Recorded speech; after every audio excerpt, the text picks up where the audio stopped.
마가복음 4장. 예수님께서 다시 호숫가에서 가르치시기 시작하셨습니다. 수많은 사람들이 예수님 주위로 모여들어서 예수님께서는 호수에서 배에 올라타 앉으셨습니다. 사람들은 호수 주변에 있었습니다. 예수님께서 비유를 통해 많은 것을 사람들에게 가르치셨습니다.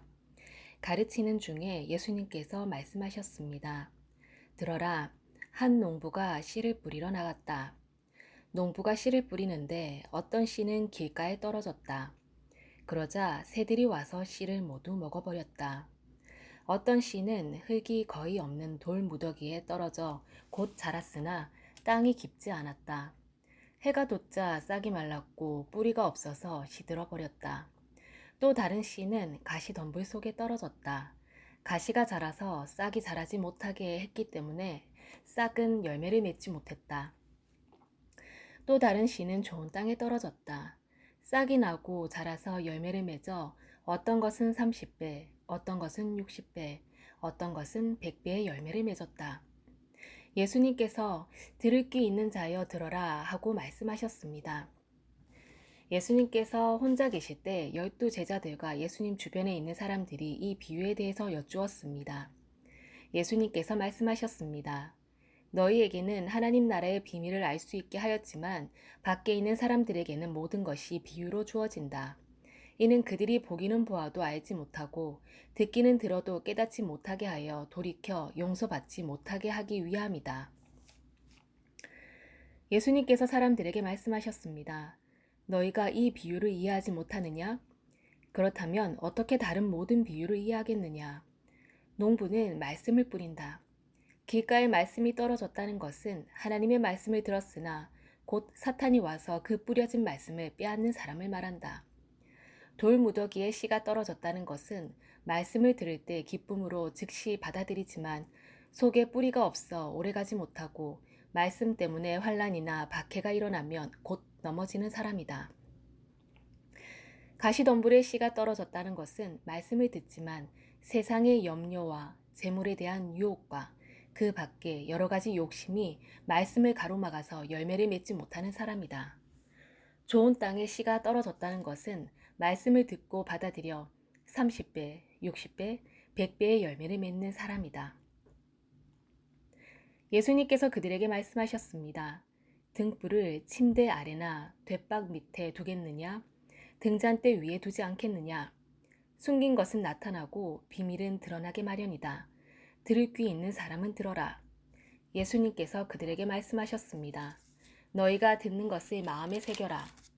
너희가 다른 사람에게 주는 만큼 너희가 받을 것이며 그 외에도 더 주실 것이다. 가진 사람은 더 받을 것이고 가지지 못한 사람은 가진 것마저도 빼앗길 것이다. 예수님께서 말씀하셨습니다. 하나님 나라는 밭에 씨를 뿌리는 농부와 같다.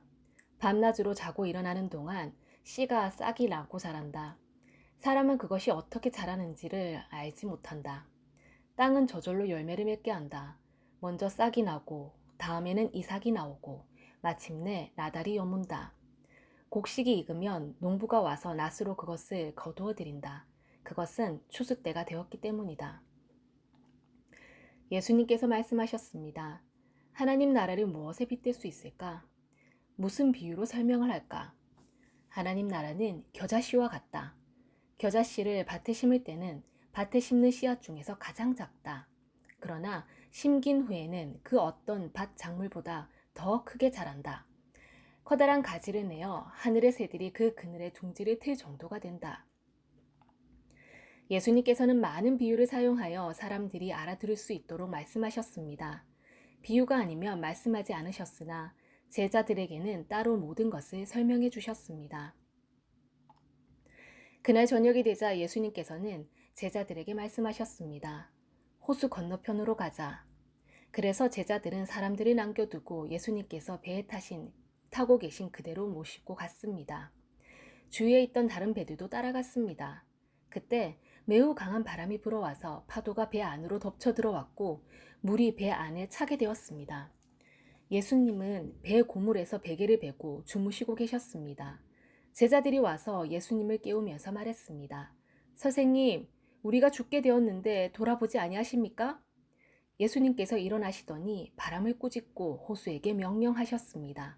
조용하여라, 잠잠하여라. 그러자 바람이 멈추었고 호수가 잔잔해졌습니다. 예수님께서 제자들에게 말씀하셨습니다. 어째서 너희가 무서워하느냐? 아직도 믿음이 없느냐? 제자들이 매우 두려워하며 이분이 어떤 분이길래 바람과 파도도 순종하는 것일까? 하고 서로에게 물었습니다. 아멘.